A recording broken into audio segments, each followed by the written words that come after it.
भागकर अपनी जान बचाने की कोशिश कर रहा हूँ एक ऐसे जानवर से जिसे खास तौर पर इंसानों को ढूंढने की ट्रेनिंग मिली है। क्योंकि आज ना सिर्फ हम ये जानेंगे कि ट्रैकिंग डॉग्स अपने टास्क को कैसे पूरा करते हैं, बल्कि 5 सबसे आम ब्लड हाउंड मिथ्स के बारे में जानेंगे, टेस्ट करेंगे और उन्हें गलत साबित करेंगे। और जंगल में इस अंतिम परीक्षा के लिए उसके पास मुझे ढूंढने के लिए 1 घंटा है, लेकिन वो नहीं जानती कि मैंने रिसर्च करके अपनी इंजीनियरिंग की मदद से कुछ ऐसी चीजें बनाई हैं जिससे मुझे भी उसकी सुपर पावर से डटे रहने की ताकत मिल सके। लेकिन जंगल में शिकार और शिकारी का खेल शुरू करने से पहले इस डॉगी की क्षमताओं की सीमाओं को समझने के लिए मैंने उसे अपने क्रंच लैब्स में न्योता दिया कुछ आसान से टेस्ट के लिए, जिसकी हम शुरुआत करेंगे एक बहुत ही आसान चैलेंज से, जहां उसे मेरी टोपी दी जाएगी। और हाँ, इनका नाम है शे और ये है जिंका। और शे की सबसे कमाल की बात यह है कि वो पिछले 30 सालों से सर्च एंड रेस्क्यू डॉग्स को हैंडल करने का काम कर रही हैं। इसका मतलब ये है कि इनके पास काफी अनुभव है और इन्होंने अपनी जिंदगी में बहुत कुछ देखा होगा। लेकिन क्या इन्होंने कभी ये देखा है? मतलब क्या आप बता सकते हैं कि इन बहुत ही स्वादिष्ट दिखने वाली इंसानी पुतलों में से मैं कौन हूँ? क्योंकि मुझे तो सिर्फ एक लंबे बालों वाला स्मार्ट और स्टाइलिश इंसान दिख रहा है। और जिंका की बात करें तो उसने सभी लोगों का मुआयना करने के बाद मुझे पहचानने में ज्यादा वक्त नहीं लगाया।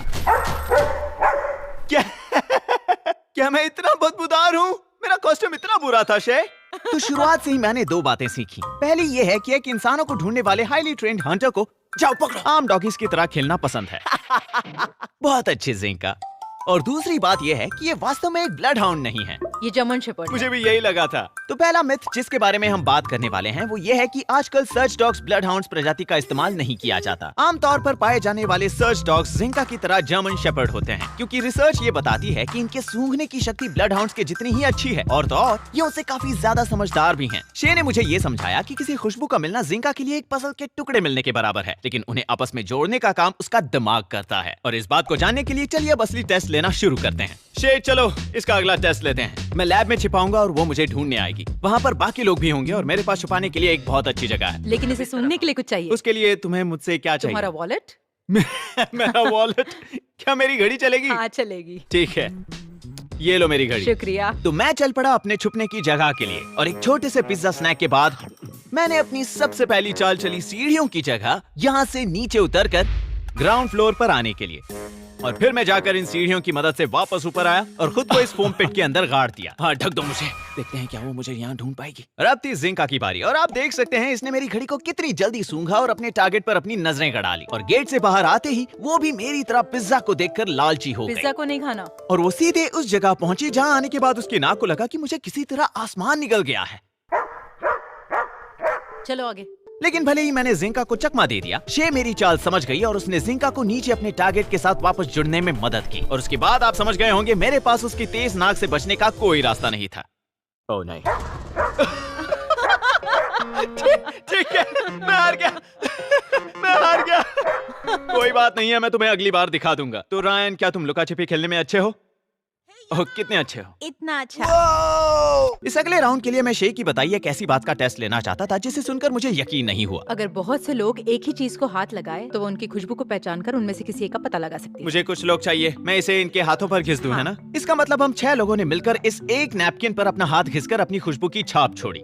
और फिर हम में से सिर्फ रायन 15 अलग लोगों के साथ मिलकर मेरे लैब में जाकर कहीं छुप गया। और क्योंकि शुरुआत में हम बाकी बचे 5 लोग जिंका के साथ खड़े थे, उसने अपने दिमाग का इस्तेमाल करके ये पता लगाया कि रायन यहाँ नहीं है। और फिर वहाँ से 16 अलग लोगों की खुशबुओं का पीछा करते हुए उसने रायन को ढूंढ निकाला, जो कि सचमुच बहुत ही लाजवाब बात है।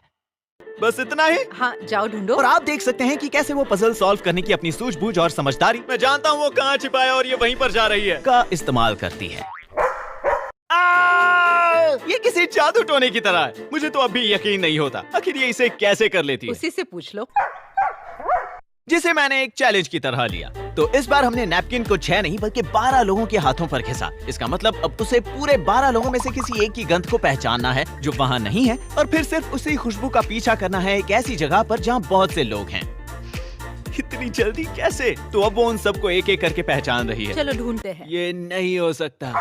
और सच कहूँ तो इस बार उसने अपने टारगेट को और भी आसानी से ढूंढ लिया।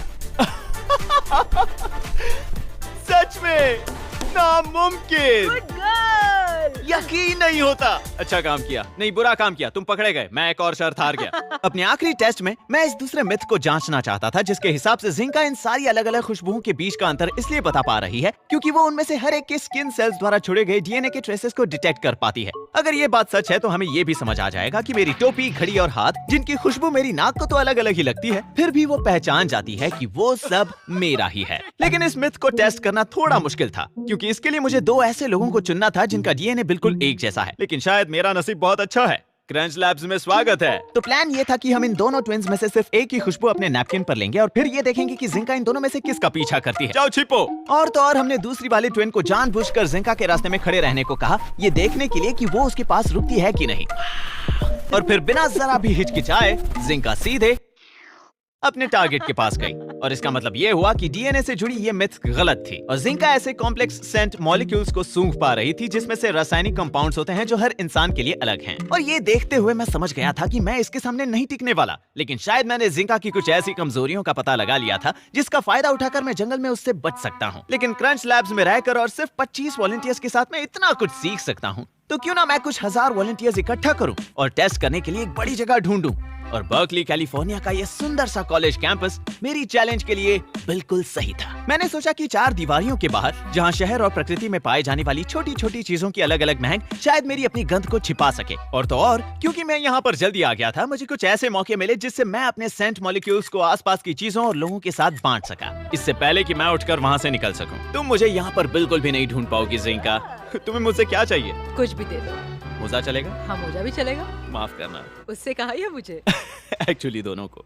और फिर मैं वहाँ से निकल गया, वो भी जिंका से पूरे 45 मिनट पहले। ठीक है, मैं यहाँ हर तरफ लोगों को देख सकता हूँ और आज हवा बहुत तेज चल रही है। हवा इस तरफ बह रही है तो मैं भी इसी दिशा में जाना चाहूंगा ताकि मेरी गंध हवा के साथ कहीं और न जाए। वक्त बर्बाद करने के लिए समय नहीं था।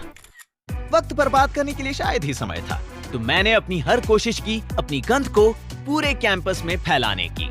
वैसे मैं जानता तो नहीं था कि जिंका और शे को कैसे चकमा देना चाहिए, लेकिन मैं जो भी करूं, पार्कोर, उसे देखकर मजा आना चाहिए। वो ये सब कभी समझ नहीं पाएगी।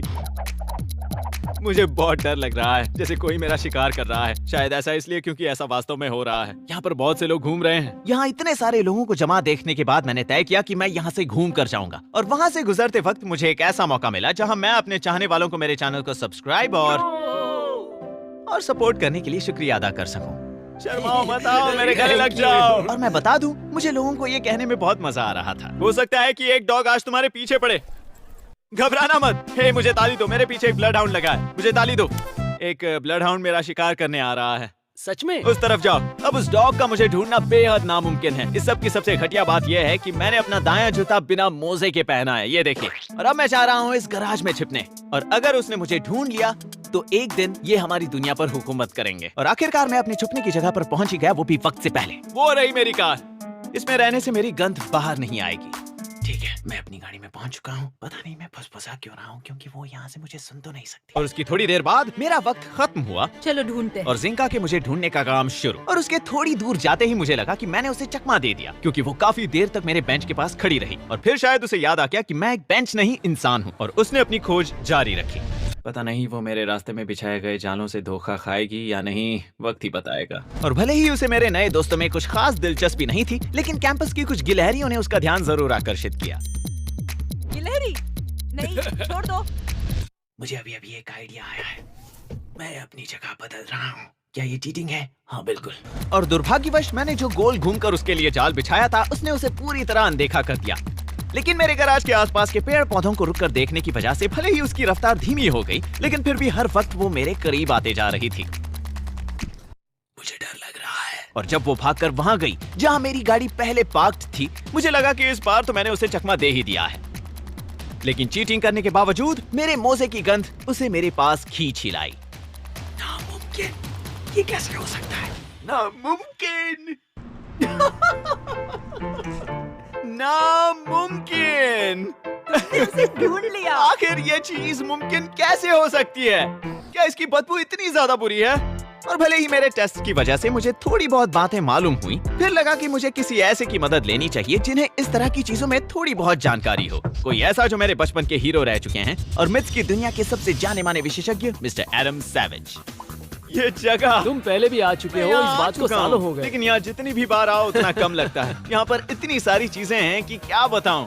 तो कुछ देर इन कमाल की चीजों पर अपनी नजरें घुमाने के बाद हम दोनों सीधे मुद्दे पर आए। मैं यहाँ आया हूँ क्योंकि मुझे मदद चाहिए। ब्लड हाउंड्स के बारे में सुना है? ओह, मुझे याद है ब्लड हाउंड्स पर बने सभी एपिसोड्स ऐसे थे जिन पर काम करने में मुझे बहुत मजा आया। मैंने ना सिर्फ इस बारे में जाना कि उन्होंने सर्च एंड रेस्क्यू डॉग्स के बारे में क्या क्या जाना है, बल्कि हम ये जानने की भी कोशिश कर रहे थे कि जिंका के दिमाग में आखिर चलता क्या है। जरा इस बारे में सोचिए। अब जहाँ भी जाते हैं अपने पीछे छोटे छोटे सेंट मॉलिक्यूल्स को छोड़ते जाते हैं, और इससे कोई फर्क नहीं पड़ता कि आप चल रहे हैं या सिर्फ खड़े हैं, क्योंकि आपका शरीर हर मिनट करीब 40,000 डेड स्किन सेल्स गिराता है। तो एक डॉगी की नाक के लिए रास्ते में छोड़े गए डेड स्किन सेल्स कुछ ऐसे दिखते होंगे, और जहाँ हर इंसान का रंग अलग होगा, लेकिन यहाँ दिखाए जाने वाले 6 अलग अलग रंगों के बजाय उन डॉगीज के पास कम से कम 8 अरब अलग अलग रंग होने चाहिए, क्योंकि वो पृथ्वी के सभी इंसानों के बीच भेद कर सकती हैं, यहाँ तक कि ट्विंस में भी। और तो और, अगर उसे आपकी गंध पता है तो फिर आप खुद पर कितना भी साबुन रगड़ लें या परफ्यूम लगा लें, वो आपको आपके असली रंग से पहचान ही जाएगी। मैं मानता हूँ ये किसी जादू टोने की तरह लगता है, हालांकि ये उससे कम नहीं, लेकिन इसका दिमाग ये कैसे करता है ये समझने के लिए मैं एक सवाल आपसे करूंगा। क्या आप इस व्यक्ति को पहचानते हैं या फिर इस वाले को? और ये कौन है? हमारे लिए ये कोई इतनी बड़ी बात नहीं लगती, लेकिन आपके दिमाग ने भी स्टेफ करी के चेहरे को पहचान लिया इस दुनिया के 8 अरब लोगों में से, जो सचमुच कमाल है, क्योंकि हमारा दिमाग जिस तरह अलग अलग चेहरों के बीच अंतर करता है, वो उसी तकनीक का इस्तेमाल करके पेड़ों और पत्थरों के बीच अंतर नहीं कर सकता। और हाँ, जिस तरह जिंका मुझे परफ्यूम लगाने के बाद भी पहचान सकती है, आप भी स्टेफ करी को पहचान सकते हैं, चाहे वो हैट पहने या सनग्लासेस या फिर दोनों। बात को और गहराई से समझने के लिए मान लीजिए जिस तरह जिंका किसी मोजे से मेरी गंध को अलग करके अपने दिमाग में बिठा लेती है, कुछ उसी तरह आपका दिमाग भी एक पोस्टर पर दिखे चेहरे को याद कर लेता है। और ये साबित करने के लिए कि इंसानी प्रजाति भी किसी से कम नहीं, तीसरे मिथ के हिसाब से डॉगीज की नाक हमारी नाक से 1000 गुना बेहतर है, जो कि गलत है, क्योंकि कुछ मामले ऐसे भी हैं जहाँ पर हमारी नाक ज्यादा असरदार है। उदाहरण के लिए, क्या आप बता पा रहे हैं कि इस वीडियो की खुशबू कैसी है? और ये इसलिए क्योंकि बारिश के वक्त हवा के साथ जो केमिकल्स मिलते हैं, हमारी नाक उन्हें सूंघ कर पहचान लेती है, भले ही 1000 करोड़ में से एक वो मॉलिक्यूल हो। मतलब कि ये पानी में खून की तलाश करने वाली शार्क्स की नाक से 1 लाख गुना ज्यादा बेहतर है। हम जानते हैं कि रेगिस्तान में ऊंट भी इसी चीज का इस्तेमाल करते हैं वहाँ की सूखी जमीन पर पानी ढूंढने के लिए। तो हमारे पूर्वजों के लिए भी विकसित होकर अपनी नाक को वैसा बनाना जाहिर सी बात लगती है। और अब एडम की बात करें तो उन्होंने मुझे कुछ ऐसी जानकारी दी है जिसके बारे में आपको बाद में बताऊंगा, क्योंकि फिलहाल अपने इस ऑफिशियल मिथ बस्टर्स ब्लूप्रिंट पर उनका ऑटोग्राफ लेने के बाद मुझे यहाँ से जाना पड़ेगा। मुझे यहाँ से कुछ चुरा कर ले जाने का मन कर रहा है। तुम्हें जो चाहिए वो ले लो। तुमने सुना ना? चलो इसे ले जाएं। तो एडम से बात करने और हमारे सभी टेस्ट के हर एक फुटेज को हर एक अलग अलग एंगल से देखने के बाद मेरे अंदर का आत्मविश्वास बढ़ गया, क्योंकि मुझे जिंका की कुछ कमजोरियां दिखाई दी। और अगर आप वीडियो को ध्यान से देख रहे थे तो आपका ध्यान भी इन कमजोरियों पर जरूर गया होगा। इसका मतलब अब मेरे पास सिर्फ एक ही काम बचा था, इसका फायदा उठाने के लिए कुछ बनाना और उसका 12 सेकंड का बिल्ड मोन्टाज दिखाना।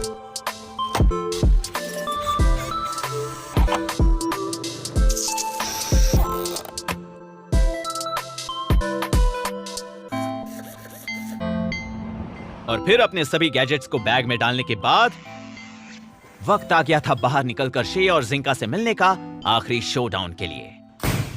ठीक है शे, मेरे गैजेट्स तैयार हैं। दुआ करो कि जो काबिल होगा सिर्फ और सिर्फ वही जीतेगा। चलो चलें, गेम ऑन। और इसी के साथ शुरू हुआ हमारा फाइनल शोडाउन। मेरा प्लान था जिंका और शे के लिए जाल बिछाना एक ऐसे रास्ते पर जिसके बारे में मैंने पहले से ही सोच रखा था। और जैसे ही मैं अपने सारे जाल बिछाकर अपने छुपने की जगह पर पहुंच जाऊंगा, जिंका मुझे ढूंढना शुरू कर देगी, और अगर वो मुझ तक 1 घंटे में नहीं पहुंची तो मैं विजेता कहलाऊंगा। और आज मौसम कैसा होगा इस बात की जानकारी ना होने का पछतावा करने के बाद आज जैकेट नहीं पहनना चाहिए था। मैं अपने साथ में से पहले जाल को बिछाने के लिए तैयार था। मैं इतना तो समझ गया था कि मोजे बहुत गंद छोड़ते हैं, तो जिन मोजों में मैंने फुटबॉल खेला था उसे मैंने एक टाइमर सेट करके ड्रोन से बांध दिया और खुद दूसरी दिशा में चला गया। और मैं जानता था कि मेरा शरीर मेरे मोजों के मुकाबले ज्यादा सेंट मॉलिक्यूल्स को पीछे छोड़ेगा, और इसीलिए मैंने एक टाइमर सेट किया ताकि जब वो ड्रोन मेरे प्रोग्राम किए गए रास्ते पर उड़कर जा रहा होगा और फिर रास्ते के बीच कहीं उस मोजे को आसमान से गिराएगा, तो जिंका के लिए वो महक मेरे शरीर की छोड़ी गई महक के मुकाबले ज्यादा ताजी होगी, और शायद इससे वो मेरा पीछा छोड़कर मोजे को ढूंढे। ये मेरा सबसे फेवरेट ट्रैप है। और अब जब मैं मेन रास्ते से हटकर जंगल के अंदर आ चुका हूँ, ये जगह मेरे दूसरे जाल को बिछाने के लिए परफेक्ट है। अजीब बदबू है। उन वीडियो फुटेजेस को देखने के बाद मुझे पता चला कि जिंका को गिलहरियों में बड़ी दिलचस्पी है। टैक्सीडर्मी स्क्विरल, चिंता मत करो, ये फैटगस नहीं है। और शे के मुंह से गलती से ये निकल गया कि गिलहरियों की गंध और उनके तेजी से यहाँ वहाँ हिलने की वजह से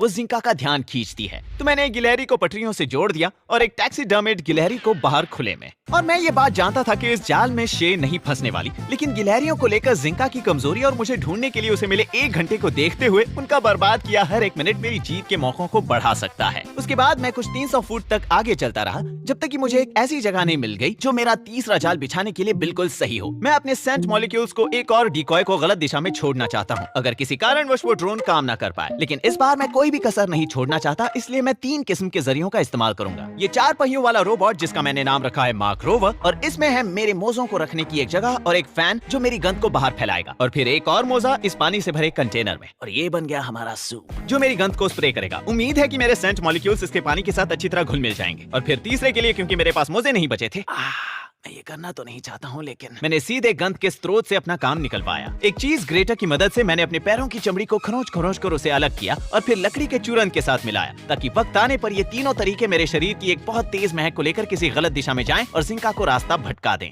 और मैं यहाँ कोई आसमान में तीर नहीं चला रहा, क्योंकि हमने जिंका के साथ कुछ टेस्ट किए और हमने ये पाया कि वो मेरे इन तीनों तरीकों की मदद से मेरा पता लगा सकती है। हमारे पास ये धरती, वायु और जल। चलो आगे बढ़ें। अब बस मुझे मोजे की जरूरत है। तो अपने जाल को बिछाने और टाइमर को शुरू करने के बाद मैं बिना मोजों के निकल पड़ा अपना चौथा जाल बिछाने। ये अगला जाल आपका सिर घुमा देगा। ये बहुत ही बड़े साइज का इंडस्ट्रियल पंखा है। चलिए इसे ऑन करें। ये मैं इसलिए कर रहा हूँ क्योंकि जब मैं पहले टेस्ट में रस्सियों की मदद से नीचे उतरा तो जिंका को मेरी महक नहीं मिली और उसे मुझे ढूंढने में परेशानी हुई। और जब मैंने उन वीडियोस को देखा, मैंने जाना कि वो उस गराज के आसपास के पेड़ों और झाड़ियों के पास आकर इसलिए रुकी क्योंकि तेज हवाओं ने मेरे सेंट मॉलिक्यूल्स को उन पर छिड़क दिया था। तो क्यों ना मैं अपनी तेज हवाएं बनाऊं 153 किलोमीटर/आवर के तूफानी फैन के साथ।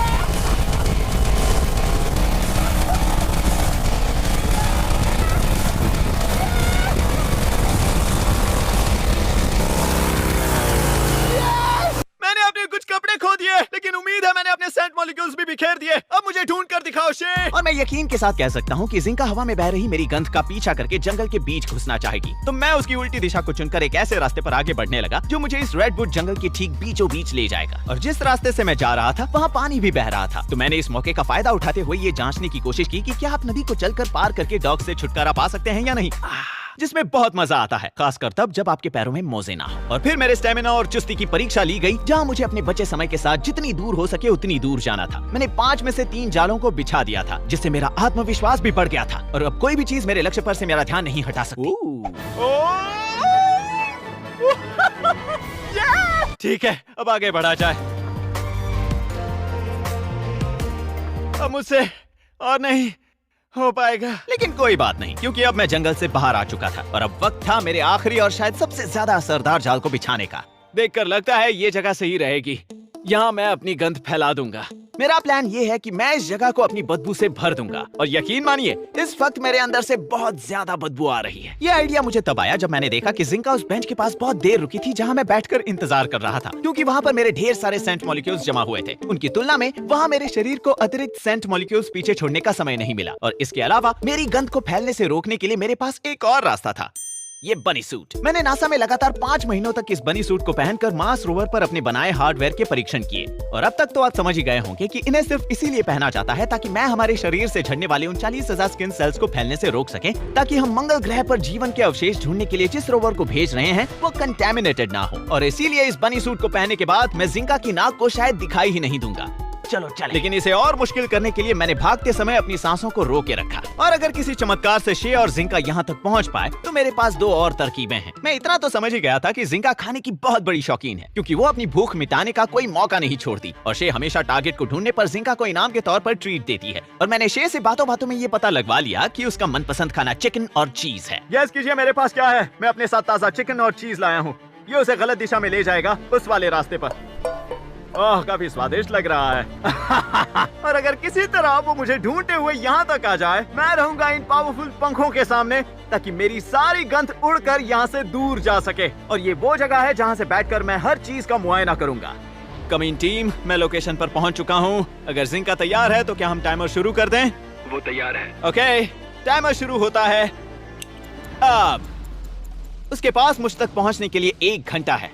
अब बस मुझे बैठकर इंतजार करना है। उनके शुरू करने के कुछ देर पहले मेरे ड्रोन ने बिल्कुल सही वक्त पर अपनी उड़ान भरी और मेरे बदबूदार मोजे को किसी पेड़ की टहनी पर गिरा दिया। और बिल्कुल वैसा ही हुआ जैसा मैंने सोचा था। जिंका बीच रास्ते में रुक गई और यहाँ क्या हो रहा है इस बात को समझने के लिए वो मेरी जुराब वाली झाड़ियों के पास आई। लेकिन उसे जल्दी इस बात का पता चल गया कि ये कोई आम शिकार और शिकारी का खेल नहीं है। ठीक है मार्क, ड्रोन वाले मोजो ने अपना काम नहीं किया, वो आगे बढ़ रही है। Oh no. इसमें कोई शक नहीं कि मेरा मुकाबला एक असली प्रोफेशनल से हो रहा है, लेकिन मुझे यकीन था कि मेरा अगला चाल उसका ध्यान भटकाकर उसे अपनी कीमती समय को बर्बाद करने पर मजबूर कर देगा। वो उसे गिलहरियां पसंद है और होंगी भी क्यों ना, ये हैं ही इतनी प्यारी। छोड़ो उसे, क्या उसका ध्यान भटका? हाँ बहुत, उसका पीछा छोड़ो, चलो। लेकिन शे उसे वापस रास्ते पर ले आई। और अब हम आते हैं इस वीडियो के चौथे मिथ पर। ये डॉगीज अकेले काम नहीं कर रहे।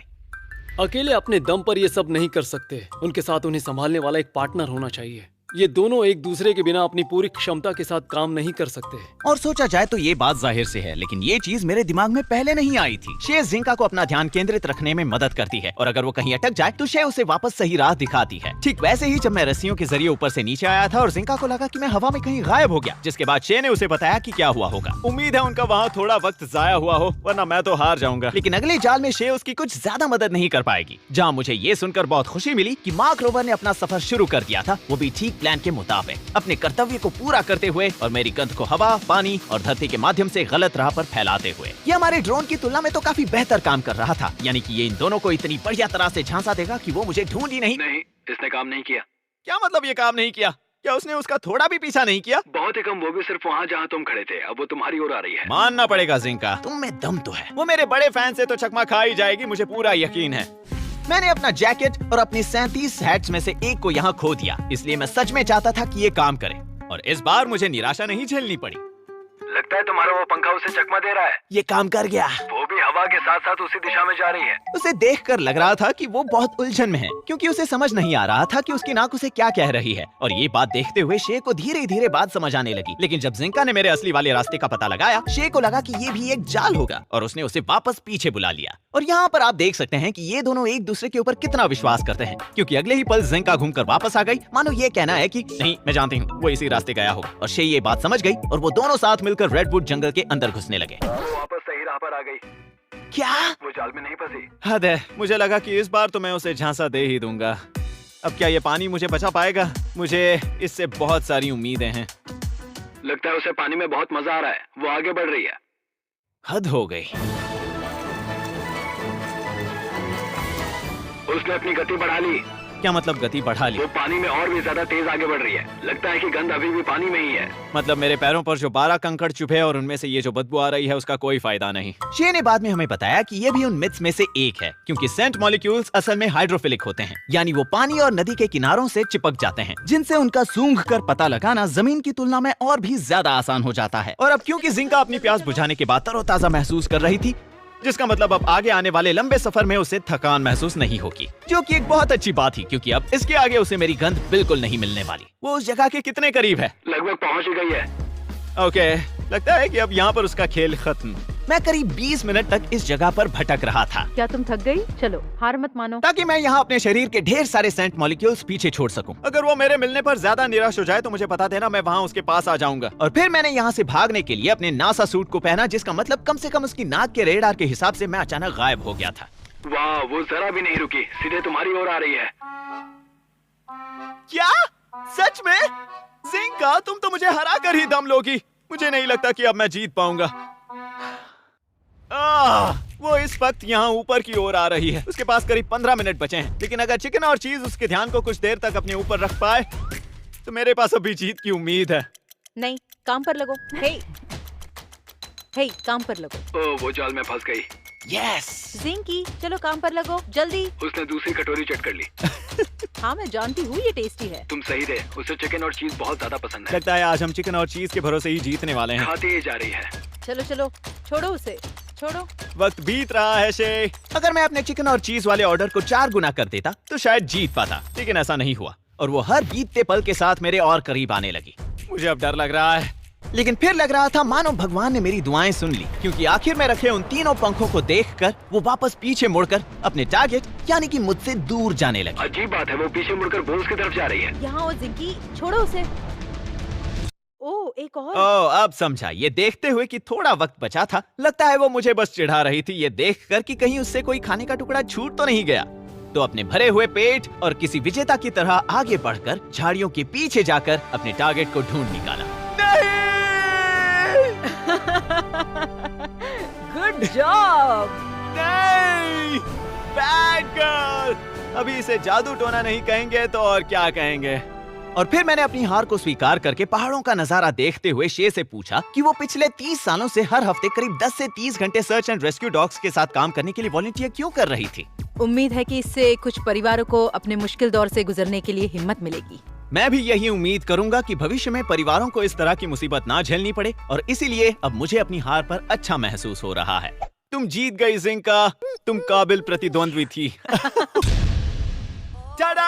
मेरे सबसे फेवरेट अंकल बनने के सपने के लिए मैंने बनाया एक एक्सटिंग्विशर की ताकत से चलने वाला होवरक्राफ्ट। और फिर मैंने अपने नेफ्यूज को चुनौती दी मेरे इंसानों के लिए बनाए गए ग्लू ट्रैप को पार करने की। ये दोनों प्रोजेक्ट्स कैंप क्रंच लैब्स का हिस्सा हैं, जो एक वर्चुअल समर कैंप है जो न सिर्फ आपको बोर होने से बचाएगा बल्कि दिमाग को तेज रखेगा। लेकिन ये इस चीज का भी उदाहरण है कि यहाँ पर होता है बहुत धमाल, और क्रंच लैब सब्सक्राइबर्स को इसका सारा कंटेंट मुफ्त में मिलेगा।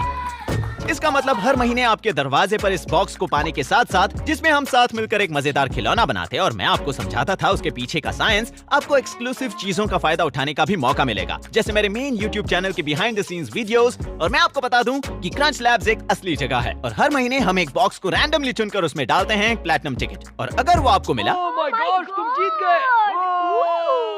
तो आप भी यहाँ आकर एक दिन के लिए मेरे और मेरी टीम के साथ डिजाइनिंग कर सकते हैं। तो अगर आपको भी ऐसी सुपर पावर चाहिए जिससे आप जो भी बनाना चाहें उसकी डिजाइनिंग करके उसे हकीकत का रूप दे सकें, तो जाइए crunchlabs.com पर या डिस्क्रिप्शन में दिए गए लिंक पर क्लिक कीजिए और पता लगाएं। देखने के लिए शुक्रिया।